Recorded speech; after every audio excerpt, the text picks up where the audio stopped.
Bienvenidos a una entrega más de Viva Mejor, donde cada semana le presentamos temas interesantes manejados por especialistas de nuestro país. Hoy es muy posible que este tema cada uno de nosotros lo haya escuchado o haya tenido un familiar que tenga síntomas parecidos. A veces escuchamos que una persona se ha vuelto lenta, que una persona se está quejando de que no puede concentrarse en su trabajo, que se siente triste, que ha perdido el interés por las cosas que antes le llamaban el interés. Por ejemplo, ver televisión, ya no le llama la atención la televisión, o leer un periódico o un buen libro, y tampoco le llama la atención ver los libros. Vemos cómo estas personas se van encerrando sobre sí mismas y cada día se van aislando más, ¿verdad? En este país, donde todos somos generales y doctores, donde todos somos todólogos, muy bien pudiéramos decir que esa persona está deprimida y que muchos de estos síntomas son de depresión. Y como todólogos al fin, pues lo mandaríamos a tomar un remedio casero, lo mandaríamos a utilizar una botella o a comprar cualquier tipo de medicamento natural o no en la farmacia. Sin embargo, pudiéramos estar incurriendo en un grave error, porque esta persona pudiera estar padeciendo de otra entidad diferente, de una entidad que muchas veces no tiene retroceso. Y para eso vamos a hablar en esta oportunidad con la doctora Lady Parra, quien es geriatra y que ha estado en otras ocasiones en nuestro programa para hablarnos sobre interesantes temas de la actualidad. Bienvenido, doctora. Gracias, a su doctor. programa. Gracias por invitarme y hablar de este tema, que yo me voy a meter en rojo con usted porque este es el área suya, ¿verdad? Vamos a hablar un poquito de depresión. Claro que sí, vamos a hablar de la diferencia Exacto. entre lo que es la depresión y las demencias. Adelante, doctora. Sí, mira, me pareció interesante hablar un poco de este tema y poner el escenario de esa manera. ¿Cuál es la diferencia? O sea, ¿por qué son dos entidades diferentes? Confluyen muchas veces los dos problemas de salud, que yo pienso que eso es importante saber, porque hay escenarios en los cuales existe depresión y existe demencia. ¿Cómo identificarlo en el caso de la familia, verdad? ¿Cómo darse cuenta qué es lo que está pasando si mi paciente que ya tiene diagnosticada una demencia está deprimido, o si mi paciente que tiene una depresión pudiera estar empezando a hacer una demencia? Entonces yo diría que hay tres escenarios de los cuales pudiéramos hablar un poquito. El primero es aquel paciente que ya tiene diagnosticado una demencia, que ya tiene un deterioro de sus funciones intelectuales, con empeoramiento en las áreas de la memoria, el lenguaje, la escritura, el cálculo, o sea, todo lo que son funciones, ¿verdad?, cognitivas, y en el cual comienzan a aparecer síntomas de depresión. Generalmente este primer escenario ocurre cuando el paciente se percata de su problema, o sea, se percata de su deterioro, se da cuenta de que algo no está funcionando bien en él y entonces hace una depresión de manera secundaria.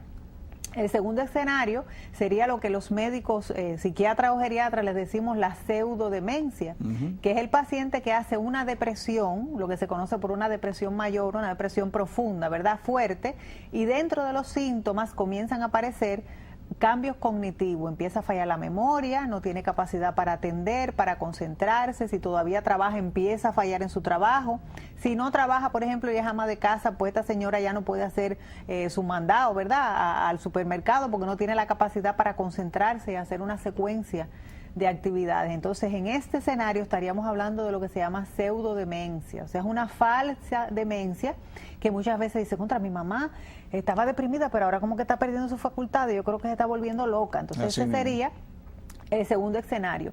Y el tercer escenario, que es muy interesante, pues que es algo bastante novedoso de los últimos tiempos, es el paciente que hace un cuadro de depresión y esta depresión hoy en día se está hablando que pudiera ser el primer paso para entrar en la demencia, o sea que constituye inclusive hoy en día un factor de riesgo para poder en algún momento caer en una demencia. Entonces este escenario también es muy interesante porque pienso que debemos darle mucho hincapié a tratar de identificar que el paciente está deprimido y obviamente llevarlo al psiquiatra o llevarlo al geriatra, tratarlo porque el riesgo de que en algún momento este paciente en un futuro próximo o un poquito más lejano pueda hacer una demencia es alto y eso está demostrado en estudios bastante recientes. Entonces yo creo que esto sería interesante definirlo un poquito, explicarle a nuestra teleaudiencia cómo identificarlo, cómo darse cuenta para poder tomar en cuenta y que entonces pues llevemos a este paciente al médico. Por ejemplo, pudiéramos comenzar, doctora, hablando de quiénes son las personas que más están en riesgo de poder comenzar un estado demencial. Sí, bueno, hay varios factores que se mencionan como factores de riesgo para una demencia. Están los conocidos factores vasculares que tienen que ver con enfermedades crónicas, por ejemplo, los pacientes que tienen diabetes, los pacientes que tienen hipertensión, los pacientes que tienen problemas del colesterol y de los triglicéridos tienen un riesgo mayor de hacer demencia. Un factor que ahí no podemos modificar y que hoy en día por eso es que vamos viendo cada vez mayor caso de demencia es la edad. Está demostrado que en la medida que vivimos más años, la edad es un factor de riesgo para hacer una demencia. O sea, las personas que van a vivir hasta los 70 años posiblemente tienen menos riesgo de padecer de demencia que alguien que vaya a vivir hasta los 100. Otro factor de riesgo es la depresión, que la acabamos de mencionar ahora. Otro factor de riesgo son los déficits de vitamina, o sea, sobre todo lo que es la vitamina B12 y la vitamina D, se ha asociado mucho con el desarrollo de demencia, sobre todo lo que conocemos como demencia secundaria. Y son factores de riesgo que son corregibles, eso es lo interesante. O sea, si estamos viendo que no nos podemos concentrar bien, que estamos fallando un poquito en las actividades que normalmente hacemos, pues debemos ir a un médico, chequearnos y ver si hay algo que nuestro cuerpo no esté bien, que justifique esa falta en nuestra memoria y en nuestras funciones intelectuales. Claro, también está algo que se está manejando hoy en día con mucho interés y que se le está dando a las personas el ánimo para el ejercicio. O sea, una vida sedentaria implica un colesterol alto, triglicéridos altos y como consecuencia de eso la demencia. Y también la nutrición. Y la nutrición. Son dos factores importantes de estilo de vida, ¿verdad? Porque la gente vive como quiere y cada cual tiene su forma de vivir, pero está demostrado también que una dieta sana, balanceada, rica en antioxidantes, que es un elemento importante, que los antioxidantes son naturales, o sea, están en la fruta y en los vegetales, por ejemplo, ayuda a evitar o a prevenir la demencia. Y igual la actividad física. Como, la actividad como física. Nosotros decimos, y no nos cansamos de decir en cualquier oportunidad que tengamos, que el alimento es la mejor medicina y es el peor veneno. ¿Verdad? Que depende de cómo nos alimentemos, así nosotros vamos a estar cuidando nuestro cuerpo o echándolo a perder, ¿verdad? Y así vamos a envejecer. Y así vamos a envejecer, más rápido o más temprano, claro que sí. Por ejemplo, doctora, vemos a muchas personas jóvenes, relativamente jóvenes, que vienen preocupadas porque tienen fallo de memoria, a mí se me está olvidando todo, ya yo no sé dónde dejo las llaves, se me queda la puerta de la casa abierta, cierro el carro y dejo las llaves adentro y demás. Y muchos te hacen la pregunta, ¿cómo es posible determinar si yo estoy haciendo un proceso demencial o no? Desde el punto de vista psiquiátrico nosotros lo manejamos de una manera, pero queremos saber desde el punto de vista geriátrico, el hecho de que un paciente relativamente joven, alrededor de los 30 años, se aparezca usted con esta sintomatología, ¿qué pudiéramos aconsejarle?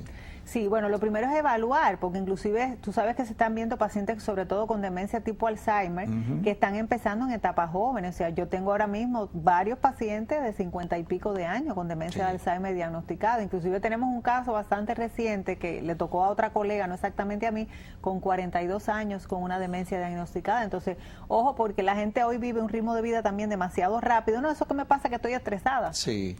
Tengo el disco cosas. Duro lleno. Sí, tengo el disco duro lleno o tengo demasiadas cosas que hacer y no me organizo, pero hay que evaluarlo. Entonces, la manera de evaluarlo, como nosotros lo hacemos, es primero viendo desde el punto de vista orgánico de tu cuerpo, como yo te mencionaba, si hay alguna deficiencia o algún factor de tipo hormonal, de déficit de vitamina, de problemas respiratorios importantes, de problemas cardiovasculares que justifiquen que esa deficiencia esté empeorando, vamos a decir, el funcionamiento del cerebro.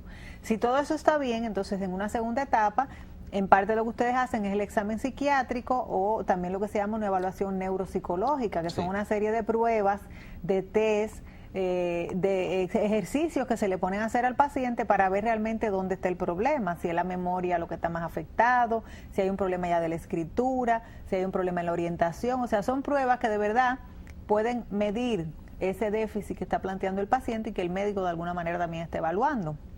Luego hay estudios que se hacen, que son estudios de imágenes, donde hoy en día lo que más tenemos aquí en nuestra mano, en este caso, es la resonancia magnética nuclear. Hay países desarrollados donde hay algunos estudios más sofisticados, por decirlo de alguna manera, que están relacionados o no con la resonancia o con tomografías ya más avanzadas que se hacen para ver orgánicamente qué está sucediendo en ese cerebro. Entonces, ese conjunto de cosas es lo que te permite a ti evaluar si el paciente tiene los criterios para una demencia, porque los criterios están establecidos, o sea, claro, son 5 o 6 criterios que uno evalúa cuáles son los que tiene el paciente y entonces puede o no diagnosticar si el paciente tiene o no diagnóstico de demencia. Mientras más temprano llegue el paciente a ustedes, mejor es. Mejor es, porque Claro. inclusive usted mencionaba hace un momento atrás que hay demencias producidas por problemas de vitamina B2 y demás, ¿verdad? Claro. Y que esas son demencias que en la mayoría de los casos son reversibles. Claro, que se ¿ok? curan. Que se pueden curar perfectamente si usted acude a tiempo, cuando cualquier familiar o usted mismo presenta estos síntomas, ¿verdad? Exacto. Entonces, dentro de las demencias, usted mencionaba la del tipo Alzheimer. Aquí en el país hay una gran confusión. Sí. Aquí le llaman Alzheimer a todo. a todo, ¿verdad? Entonces me gustaría muchísimo que usted nos aclarara ese concepto. Claro. Mira, el Alzheimer es verdad que es la forma más frecuente de demencia. Las estadísticas que dicen que va entre un 50 y pico y un 60 y pico %. ¿Verdad que es la más frecuente, pero no es la única? Así es. Hoy en día, por ejemplo, está tomando mucha fuerza lo que es la demencia vascular y además la combinación de la demencia de Alzheimer más la demencia vascular, que se le dice demencia mixta. Diríamos que son los 3 grandes grupos y luego hay un pequeño grupito que tiene que ver con esto de las demencias secundarias. Luego, si vamos a hablar de clasificación, hay muchísimas, pero para que la gente entienda un poquito, Sí. sí es verdad que la mayor parte de los pacientes que tienen demencia, el tipo de demencia que tienen es Alzheimer. Pero también hay un % que es vascular, que vamos a hablar un poquito de ella ahora, y lo que es la mixta, que conforma lo que son las dos enfermedades juntas. ¿Cuáles diríamos que son las diferencias? Bueno, en la demencia vascular uno ve muchos factores de riesgo vascular. Es el paciente que tiene muchos años de diabético, muchos años de hipertensión, que ha tenido muchos problemas de trastornos de tipo, por ejemplo, de colesterol y de los triglicéridos altos, que ha tenido historia de que ha hecho isquemias cerebrales transitorias. Muchas veces estas isquemias cerebrales transitorias pasan desapercibidas, no se diagnostican. Entonces aquí la imagen tiene mucho que ver, porque Sí. las imágenes de tipo resonancia, por ejemplo, o tomografía, pues te dicen que hay un patrón en el cerebro que es vascular, que hay un componente de tipo vascular. Pero también está la forma de presentación. Normalmente la demencia vascular se presenta relacionado con todos estos factores, pero tiene la característica de que es fluctuante. Vamos a explicar qué es esto. O sea, el paciente con Alzheimer siempre va siguiendo como una línea, ¿verdad? Como una línea horizontal en su deterioro, es continuo, es progresivo, ¿eh? El deterioro va creciendo. El vascular tiene la característica que fluctúa. En el mismo día tú ves los cambios. Los cambios, En sí. un momento del día está clarito, conectado, habla y conoce a todo el mundo, y en otro momento se desconectó. Así es. Esa fluctuación en el tiempo es lo que te habla un poco de la demencia vascular. El Alzheimer es más regular, diríamos, es más continuo, es más es un deterioro uniforme, progresivo, ¿no? exacto, progresivo y Claro. uniforme. Eso te da un poco más la diferencia.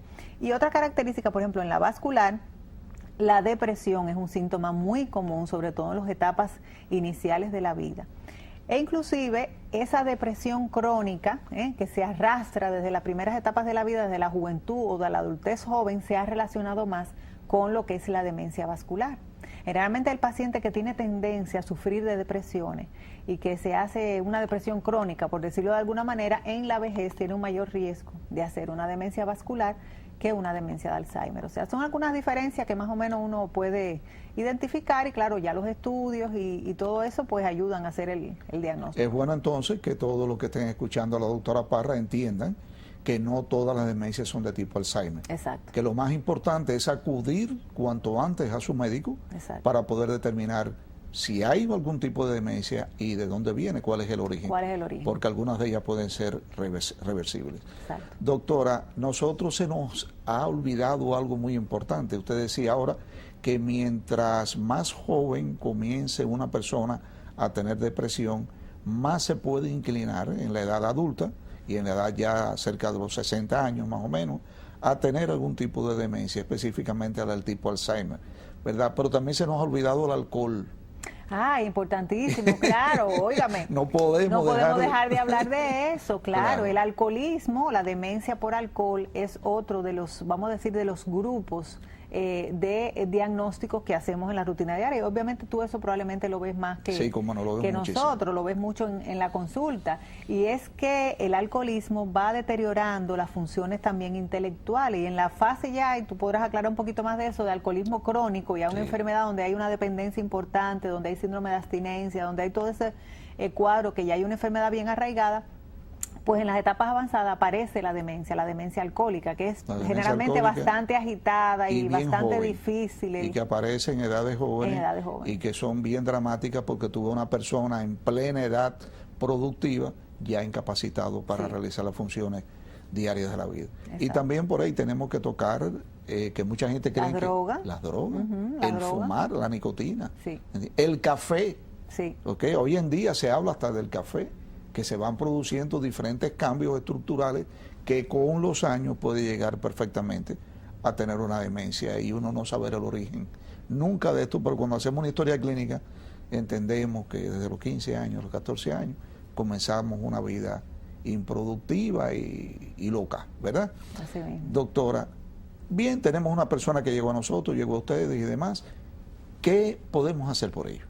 Diagnosticamos una demencia, vamos a suponer que sea una demencia del tipo de Alzheimer. Exacto. ¿Verdad? El escenario más, vamos a decir, inicial, vamos a suponer que ese paciente que nos llegue con demencia, nos llegue también con depresión. Sí. Yo recuerdo a mis profesores de cuando yo era estudiante de geriatría que me decían, lo primero que hay que hacer es tratar la depresión. Y eso no ha cambiado hasta el día de hoy. Ya yo tengo más de 15 años de graduado. O sea que lo primero que uno hace es que utiliza los antidepresivos. Según el tipo de depresión que tenga el paciente, si está un poquito más agitado o es una depresión apagadita, para que la gente entienda, pues uno elige un antidepresivo u otro, si hay ansiedad asociada. O sea, pero lo primero es tratar la depresión. Ahora, lo chulo del caso es que hoy en día en el tratamiento de la demencia tenemos herramientas. Sí. Tenemos herramientas que no son mucho, probablemente son 2 o 3 o 4 herramientas, pero antes no teníamos nada. Y entonces los medicamentos que tenemos, para hablar un poquito de medicamentos, son medicamentos que aunque no curan la enfermedad, no hay nada que cure la demencia Alzheimer, sí detienen la enfermedad, la paralizan por un tiempo, y pues, ¿qué favorece esto? O sea, bueno, si usted paraliza esta enfermedad 3, 4 años, bueno, usted mantiene a su familiar todavía funcional, o sea, permite que al darle el medicamento durante, de manera, ¿verdad?, a partir del momento en que se hace el diagnóstico, él se estabilice en su cuadro, no continúe su deterioro. Y yo tengo pacientes con más de 5 años que están en el mismo estadio que cuando se diagnosticó, y más también, o sea, tengo pacientes que tienen hasta 8 años con un medicamento y se mantienen en el estado, en la fase, para que la gente entienda, del momento en que se diagnosticó. El problema es detenerlo. Exacto. Y decir, vamos a tener a mamá o a papá con una enfermedad que es incurable, que es progresiva, pero lo vamos a disfrutar más tiempo. Exacto. Entonces, si usted diagnostica, por ejemplo, un paciente a los 70 y pico de años y logra que se quede en un estado funcional, que se valga por sí mismo 10 años más, hasta los 84 años, pues ese paciente se va a morir de otra cosa, probablemente no se muera de demencia, ¿verdad? Entonces, esa es la idea de hacer el tratamiento, de dar esos medicamentos que lo que hacen es que detienen la enfermedad y que son fármacos que están demostrados que funcionan. Sabemos que el costo de todos estos medicamentos es altísimo. Sí, ese es el problema. Ahora bien, ¿existe en el país alguna institución o algún tipo de fundación donde personas que tengan familiares con esta enfermedad pudieran acudir a recibir ayuda? Mira, la Asociación Dominicana de Alzheimer tiene un papel bastante protagónico hace 18 años en tratar de ayudar a la población dominicana en el manejo de la enfermedad. ¿Cómo ayuda? O sea, medicamentos regalados desgraciadamente no hay. Aparecen a veces donaciones, aparecen programas de ayuda a pacientes donde se le da una parte de los medicamentos, se le da un descuento por las casas farmacéuticas, pero son enfermedades muy costosas. O sea, estamos hablando de medicamentos que cuestan entre los 4 y los 8,000 pesos mensuales el tratamiento. Entonces, desgraciadamente, el nivel de acceso a esta medicación es bastante limitada porque tenemos una población que envejeciente, que la mayor parte son personas de clase baja, clase media baja. Entonces, desgraciadamente es así. Pero la Asociación de Alzheimer no solamente ayuda en esto, sino que educa a la familia y educa al paciente en su enfermedad. Y te decía que tiene un papel protagónico porque a lo largo de los últimos 18 años da conferencias gratuitas. Acaba de pasar 1 hora hace unos días, que casualmente la di yo, una vez al año, nos toca a diferentes colegas.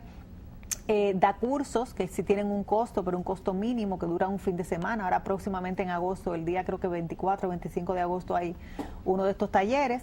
Y entonces ayuda dentro de lo que se puede, porque no hay un sustento del gobierno para esta enfermedad. O sea, no hay hasta ahora un dinero, vamos a decir, destinado a ayudar a los pacientes y a la familia que tienen esta enfermedad, que además es una enfermedad muy costosa. Claro No que solamente por lo que cuesta, por ejemplo, las medicinas, sino por lo que cuesta el cuidado de este paciente, sobre todo cuando está en una etapa ya avanzada de la enfermedad. Sabemos que la Sociedad de Alzheimer de aquí del país, con regularidad, no sé si todavía lo sigue haciendo, ¿no? Pero tengo entendido que toda la semana o cada 15 días se reunían en algún lugar. Sí, una vez al mes ellos lo hacen el último lunes de cada mes. ¿En qué lugar lo hacen? En la Plaza de la Salud, Okay. en el pabellón de Copresida, que Okay. está al lado del pabellón de medicina familiar. A las 4 de la tarde son las charlas. Eso es importantísimo. O sea que en Copresida, en la Plaza de la Salud, una vez al mes. El último ¿verdad? lunes de cada mes. El último lunes de cada mes, totalmente gratis. A las 4 de la tarde puede usted acudir allí para recibir una charla que es muy importante para todas aquellas personas que tienen que lidiar diariamente con un paciente con esta enfermedad. Es bueno señalar, claro, desde el punto de vista mío, déjame dejar alguna gotica, No, pero claro. es que realmente la persona enferma es la que menos ayuda necesita. Claro. Todos los familiares que trabajan, que viven y que tienen la obligación de cuidar a estos familiares sufren muchísimo. Mucho. Y si no saben manejar la situación, son ellos los que terminan enfermos, deprimidos, desesperados, ¿verdad? Y eso es muy importante. Por lo tanto, que acudan a este tipo de charlas que los va a ayudar a ustedes a poder desempeñarse mejor con cualquier paciente enfermo.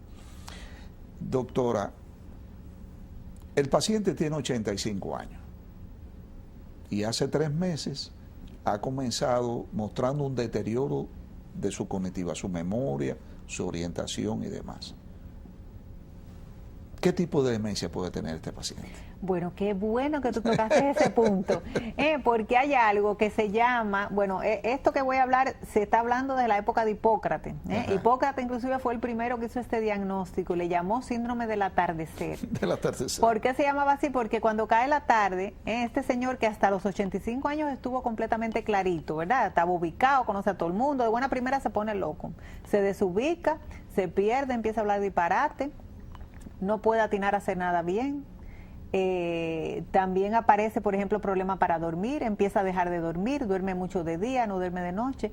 Esto no es una demencia. Así mismo. Esto se llama estado confusional agudo o demencia orgánica, se llama cuadro, es un cambio que ocurre en el cerebro de este envejeciente, ojo, por algún problema médico que no se ha diagnosticado.